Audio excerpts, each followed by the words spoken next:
नमस्कार विद्यार्थी मित्रांनो, मी सुषमा स्वागत करते तुमचं माझ्या यूट्यूब चॅनलमध्ये। तर जास्त वेळ न घालवता वळूया आपल्या आजच्या टॉपिककडे। तर आज आपण बघणार आहोत मराठी व्याकरणातला सगळ्यात अवघड वाटणारा पण अतिशय सोपा टॉपिक, ज्याचे प्रश्न आजकाल परीक्षेमध्ये विचारले जात आहेत आणि त्यानंतर आपण त्याची काही उदाहरणेही म्हणजे रिसेंटली विचारलेल्या प्रश्नांची प्रॅक्टिस पण आपण करून घेणार आहोत। तर हा व्हिडिओ शेवटपर्यंत बघा, सगळ्यांना शेअर करा, याचा तुम्हाला नक्कीच फायदा होईल। तर आजचा टॉपिक आहे वाक्य पृथक्करण। वाक्य पृथक्करण। तर सगळ्यात आधी बघून घेऊ आपण की पृथक म्हणजे काय। पृथक म्हणजे काय तर वेगळे किंवा सुट्टे करणे असा होतो। पृथक म्हणजे काय, वेगळे किंवा सुट्टे करणे, एखाद्या वाक्याची फोड करणे, त्याचे भाग सुट्टे करणे, त्यातला भाग एखादा वेगळा करून दाखवणे म्हणजे वाक्य पृथक्करण। पृथक्करण म्हणजे सेपरेशन। पृथक्करण म्हणजे काय, वेगळे करणे किंवा सेपरेट करणे। तर याच्यामध्ये दोन प्रकार येतात, मुख्य दोन विभाग आहेत त्याच्यामध्ये। एक म्हणजे उद्देश विभाग, त्याला आपण उद्देशांग म्हणतो। दुसरा म्हणजे विधेय विभाग, त्याला विधेयांग म्हणतो। तर मित्रांनो, एकच गोष्ट लक्षात ठेवा तुम्ही की किचकट करून घेऊ नका। अतिशय सोपा टॉपिक आहे, अजिबात किचकट करून घेऊ नका। फक्त शेवटपर्यंत हे लेक्चर संपेपर्यंत तुम्ही दोनच गोष्टी लक्षात ठेवायचा। उद्देश म्हणजे कर्ता आणि विधेय म्हणजे क्रियापद। उद्देश म्हणजे काय, कर्ता। उद्देश म्हणजे कर्ता आणि विधेय म्हणजे क्रियापद। तर बघा, उद्देश विभागामध्ये दोन भाग येतात, दोन प्रकार आहेत त्याचे, आणि विधेय विभागामध्ये चार। तर बघा, उद्देश म्हणजे काय तर कर्ता, उद्देश म्हणजे कर्ता। आणि दुसरं काय आहे, उद्देश विस्तार। दुसरं येतं उद्देश विस्तार, म्हणजे कर्त्याविषयी जी एक्स्ट्रा माहिती सांगितलेली असते त्याला आपण उद्देश विस्तार असे म्हणतो। ती कर्त्याच्या डाव्या बाजूला येते। विधेय विभाग, विधेय विभागला आपण काय म्हणतो, विधेयांग। आता विधेय म्हणजे काय तर विधेय म्हणजे क्रियापद, हे शेवटपर्यंत लक्षात ठेवायचं आहे। आता याच्यामध्ये चार प्रकार पडतात, कर्म व कर्मविस्तार, विधानपूरक, विधेय विस्तार आणि विधेय क्रियापद।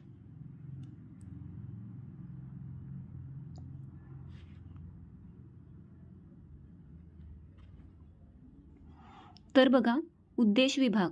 आता मगाशी मी सांगितल्याप्रमाणे उद्देश म्हणजे काय तर कर्ता। कधीही कुठल्याही वाक्यात उद्देश काय आहे किंवा विधेय कोणता आहे ओळखा असं आलं तर विधेय म्हणजे क्रियापद आणि उद्देश म्हणजे काय, कर्ता। आता कर्ता कसा ओळखायचा हे बहुतांश मुलांना माहीत असेल, पण चला आपण परत एकदा बघून घेऊ। वाक्य ज्याच्याविषयी माहिती सांगते तो वाक्याचा कर्ता असतो।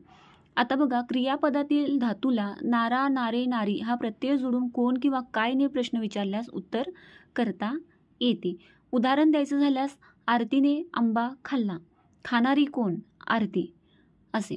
तर उद्देश म्हणजे काय, कर्ता। क्रियापदातील धातूला नारा, नारे, नारी हा प्रत्यय जोडून काय किंवा कोणने प्रश्न विचारल्यास उत्तर काय येते, कर्ता। आता आपण काही उदाहरणं बघून घेऊ। रामूचा शर्ट फाटला, रामूचा शर्ट फाटला, तर फाटणारे काय, फाटणारे कोण तर काय, शर्ट। रामरावांचा कुत्रा मेला, मरणारे कोण, कुत्रा, म्हणजे वाक्यातील कर्ता कोण आहे, कुत्रा। मोगल साम्राज्याचा अंत झाला, होणारे काय, ज्याचा अंत झाला तो कोण, नाही सॉरी, ज्याचा झाला काय झाला, अंत झाला। रामूच्या घराचा दरवाजा उघडला, उघडणारे कोण किंवा उघडणारे काय तर काय, दरवाजा। तर वरील वाक्यात शर्ट, कुत्रा, अंत, दरवाजा हे काय आहेत, उद्देश आहेत। उद्देश म्हणजे काय हो, कर्ता। उद्देश म्हणजे कर्ता।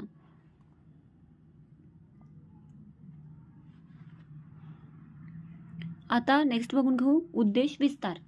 आता उद्देश विस्तार म्हणजे कर्त्याविषयी जी माहिती जास्त एक्स्ट्रा सांगितली जाते त्याला आपण काय म्हणतो, उद्देश विस्तार। बघा, बघून घेऊ। कर्त्याविषयी माहिती सांगणारे शब्द जर कर्त्यापूर्वी आले असतील तर त्यांना उद्देश विस्तारात लिहावे। कधी, कर्त्याच्या आधी, म्हणजे कर्त्याच्या डाव्या बाजूला जर एक्स्ट्रा माहिती कर्त्याविषयी दिली असेल तर त्याला आपण काय म्हणतो, उद्देश विस्तार। बघा, उदाहरण बघून घेऊ। शेजारचा रामू धपकन पडला, शेजारचा रामू धपकन पडला, पडणारा कोण, रामू, पडणारा कोण, रामू। तर रामूच्या डावीकडे बघा, शेजारचा, रामूविषयी एक्स्ट्रा माहिती सांगितली नाही, कोण रामू, शेजारचा रामू, म्हणजे इथे शेजारचा हा शब्द काय झाला, उद्देश विस्तार. नेक्स्ट बघून घेऊ. नियमित अभ्यास करणारे विद्यार्थी पास होतात. नियमित अभ्यास करणारे विद्यार्थी पास होतात. हा प्रश्न परीक्षेला विचारलेला आहे. तर याच्यामध्ये आपण उद्देश विस्तार बघून घेऊ. आता पहिला आपल्याला कर्ता शोधायचा आहे. आता पास होणारे कोण? विद्यार्थी, बरोबर. मग कोण विद्यार्थी पास होतात? तर नियमित अभ्यास करणारे विद्यार्थी पास होतात. म्हणजे उद्देश विस्तार काय? तर नियमित अभ्यास करणारे विद्यार्थी, हा त्याचा उद्देश विस्तार झाला.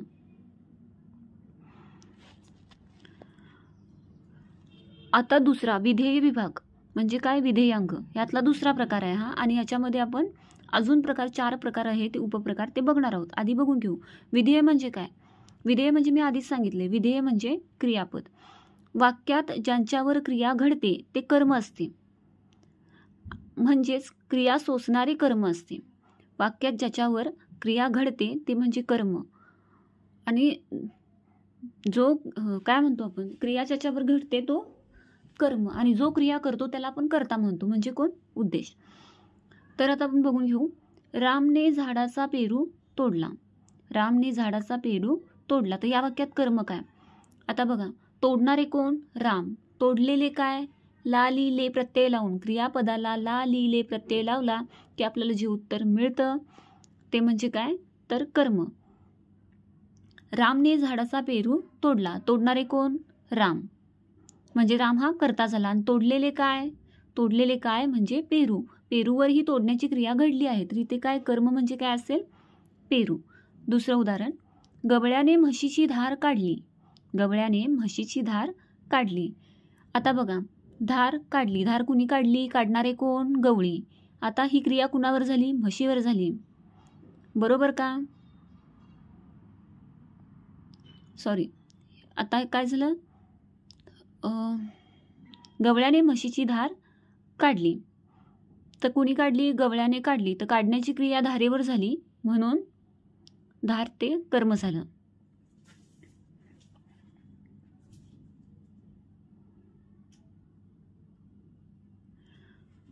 आता ह्या वाक्यात आपण बघून घेऊ. कर्मविस्तार पहिला प्रकार आहे हा, कर्मविस्तार. कर्मापूर्वी कर्माविषयी माहिती सांगणारा शब्द म्हणजे कर्मविस्तार. कर्मापूर्वी कर्माविषयी माहिती सांगणारा शब्द म्हणजे कर्मविस्तार. कन्फ्यूज व्हायचं नाही आहे. जर कर्त्याविषयी कर्त्यापूर्वी माहिती सांगणारा शब्द आला तर त्याला उद्देश विस्तार म्हणायचं, आणि जर कर्मापूर्वी आला, कर्माविषयी माहिती सांगणारा शब्द म्हणजे कर्मविस्तार म्हणायचं. रामने झाडाचा पेरू तोडला. आता याच्यामध्ये तोडण्याची क्रिया कुणावर घडली? तर पेरूवर घडली. आता पेरू कशाचा? पेरू झाडाचा, म्हणजे कर्मविस्तार झाडाचा. गवळ्याने काळ्या म्हशीची धार काढली. आता याच्यामध्ये कर्म काय आहे? धार काढली. तर धार कुणाची काढली? तर काळ्या म्हशीची. त्यामुळे ते कर्मविस्तार काय येईल? झाडाचा आणि काळ्या म्हशीची. दुसरा प्रकार विधानपूरक. विधानपूरक म्हणजे काय? तर कर्त्याविषयी माहिती सांगणारा शब्द जर कर्त्यानंतर आला तर ते विधानपूरक असतं. बघा, कर्त्याविषयी माहिती सांगणारा शब्द जर कर्त्यानंतर आला तर तो विधानपूरक, आणि कर्त्याच्या पूर्वी आला तर त्याला म्हणायचं उद्देश विस्तार.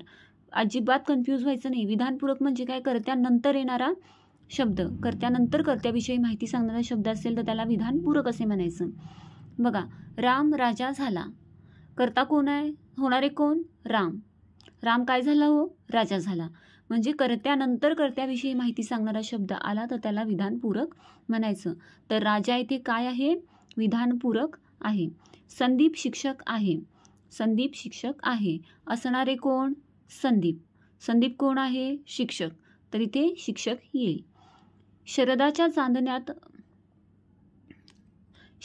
चांदण्यात गुलमोहर मोहक दिसतो. शरदाच्या चांदण्यात गुलमोहर मोहक दिसतो. आता दिसणारे कोण? शरदाचे चांदणे. आता ते कसे आहे? दिसणारे कोण? चांदणे. आता ते कसे दिसते? गुलमोहर मोहक. गुलमोहर दिसतो.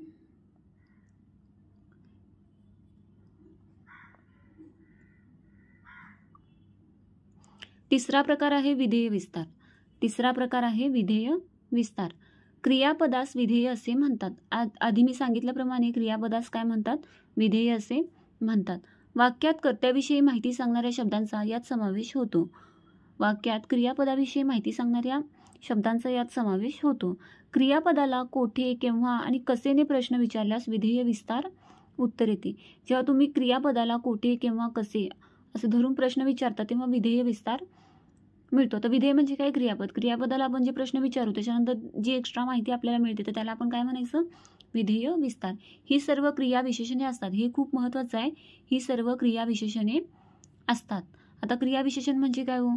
तर हळूहळू, जोरदार किंवा वर चढला, खाली बसला ह्या टाईपमध्ये याला म्हणायचं आपण क्रिया विशेषण. क्रिया कशी घडते हे सांगणं म्हणजे क्रिया विशेषण. यातली काही उदाहरणं बघू. कुटुंबातील सर्व व्यक्ती रविवारी वनभोजनास गेले. आता बघा, कुटुंबातील सर्व व्यक्ती वनभोजनास गेले. शरदाच्या चांदण्यात गुलमोहर मोहक दिसतो. माझा जिवलग मित्र मनीष माझे पत्र पाहताच त्वरित आला. तर बघा, इथं आपण काय म्हटलं होतं की क्रियापदाला कोठे, केव्हा आणि कसेने प्रश्न विचारल्यास विधेय विस्तार येते. तर आपण इथं करून बघू ते लागू होतं का. बघा, कुटुंबातील सर्व व्यक्ती रविवारी वनभोजनास गेले. कोठे गेले? वनभोजनास गेले. कोठे गेले? तर वनभोजनास गेले. क्रियापदाच्या अलीकडे आलंय त्यामुळं त्याला काय म्हणायचं? विधेय विस्तार. शरदाच्या चांदण्यात गुलमोहर मोहक दिसतो. कसा दिसतो? मोहक दिसतो. मग इथे विधेय विस्तार काय असेल? मोहक दिसतो. माझा जिवलग मित्र मनीष माझे पत्र पाहताच त्वरित आला. तर तो कसा आला? त्वरित आला.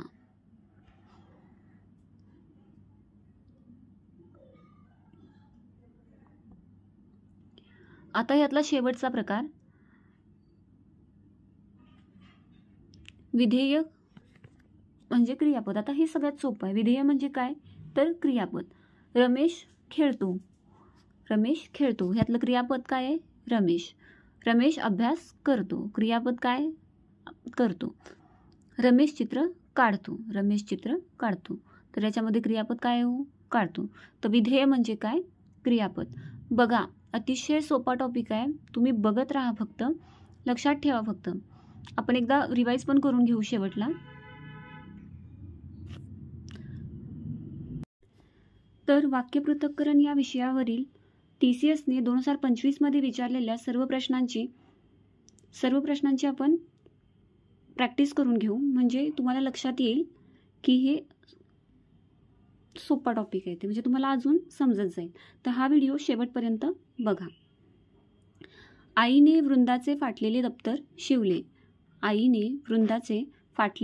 शिवले. या वाक्यातील मूळ विधेय सांगा. विधेय म्हणजे काय हो? तर विधेय म्हणजे क्रियापद. तर इथे क्रियापद काय आहे? शिवले. आईने वृंदाचे फाटलेले दप्तर शिवले. तर आपण बाकीच्याही गोष्टी बघून घेऊ.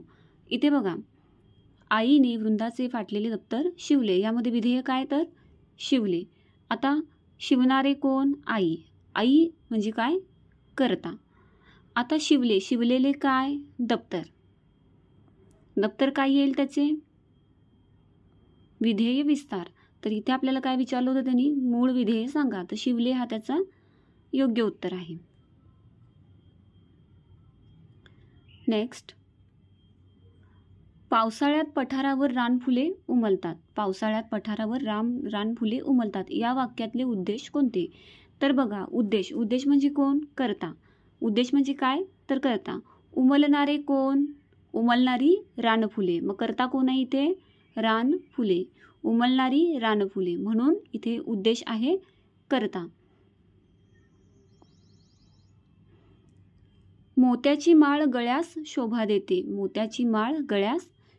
देते. तर म्हणजे काय? तर शोभा देणारे कोण? तर माळ. शोभा देणारे कोण? माळ. तर यांनी काय विचारलंय? विधेयपूरक.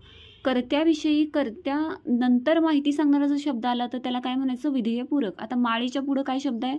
माळ. गळ्यास. तर इथे गळ्यास हा शब्द काय येईल? विधेय पूरक येईल. आता मोत्याची काय आहे? तर उद्देश विस्तार आहे. मोत्याची हा शब्द काय येतो? उद्देश विस्तार. कर्त्याविषयी माहिती सांगणारा शब्द जर कर्त्यानंतर आला तर त्याला विधेय पूरक असे म्हणतात. आणि कर्त्याविषयी माहिती सांगणारा शब्द हा कर्त्याच्या आधी आला, कर्त्याच्या पूर्वी आला तर त्याला उद्देश विस्तार असे म्हणतात. तर याचं योग्य उत्तर येतो ऑप्शन क्रमांक 3, गळ्यास. तिसरा प्रश्न, माझा मित्र आनंदाने लाडू खातो. माझा मित्र आनंदाने लाडू खातो. उद्देश विस्तार. उद्देश विस्तार म्हणजे काय? कर्त्याविषयी एक्स्ट्रा माहिती सांगणारा शब्द म्हणजे उद्देश विस्तार. आता बघा, माझा मित्र आनंदाने लाडू खातो. खाणारा कोण हो? तर खाणारा मित्र. आता मित्राच्या आधी काही आहे का? हो. मित्र आहे कोणाचा? माझा. माझा हा शब्द काय येईल मग? उद्देश विस्तार. तर माझा हा या प्रश्नाचा उद्देश विस्तार आहे. नेक्स्ट, नियमित वाचन करणारे विद्यार्थी अस्सलखीत असतात. या वाक्यातील उद्देश विस्तार सांगा. आता नियमित वाचन करणारे विद्यार्थी अस्सलखीत वाचतात. तर वाचणारे कोण हो? विद्यार्थी. वाचणारे कोण? विद्यार्थी. आता विद्यार्थ्यांविषयी अधिक माहिती कोण सांगते? तर नियमित वाचन करणारी. आता कोणते विद्यार्थी? तर नियमित वाचन करणारी. तर याचे योग्य उत्तर काय राहील? नियमित वाचन करणारे विद्यार्थी अस्सलखीत वाचतात. सर्व माकडांनी टोप्या पळवल्या. या वाक्यातील उद्देश ओळखा. उद्देश म्हणजे काय? कर्ता. पळवल्या. पळवणारे कोण? माकड. पळवणारे कोण? माकड. म्हणून येथे उत्तर काय येईल? माकड. माकडांनी, सर्व माकडांनी टोप्या पळवल्या. या वाक्यातील उद्देश कोण आहे? माकड. कडाक्याची थंडी पडली. या वाक्यातील उद्देश विस्तार ओळखा. उद्देश विस्तार. आता बघा, पडणारी कोण? थंडी. थंडी कशी आहे? कडाक्याची. तर इथे काय येईल? कडाक्याची हा शब्द येईल. पडली हे विधेय झाले. पडली हे विधेय झाले. तर थंडी कशी आहे? कडाक्याची. या वाक्यातील उद्देश विस्तार काय येईल? कडाक्याची येईल. सकाळी मंदिराचा दरवाजा उघडला. या वाक्यातील काय ओळखायचं आपल्याला? विधेय. विधेय म्हणजे काय? क्रियापद. उघडला. उघडला हे काय येईल? क्रियापद. सकाळी मंदिराचा दरवाजा उघडला. उघडणारे कोण? दरवाजा. दरवाजा या काय झाला? दरवाजा झाला कर्ता. तर मंदिराचा हा काय येईल? सकाळी मंदिराचा हे शब्द काय येतील? तर उद्देश विस्तार येतील. तर इथे आपल्याला त्यांनी फक्त विधेय ओळखायला सांगितले. तर उघडणे हा शब्द क्रियापद आहे. तर उघडला काय येईल? त्याचं उत्तर येईल.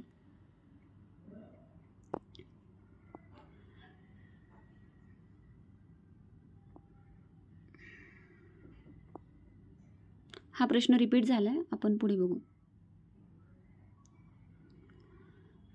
समोरचा वाणी धान्यात भेसळ करतो.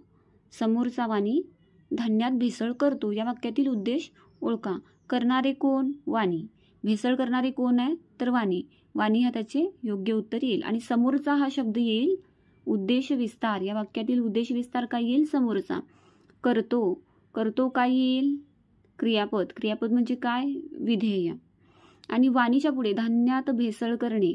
आता धान्यात भेसळ हे काय येईल? विधेय पूरक. धान्यात हे काय येईल? विधेय पूरक.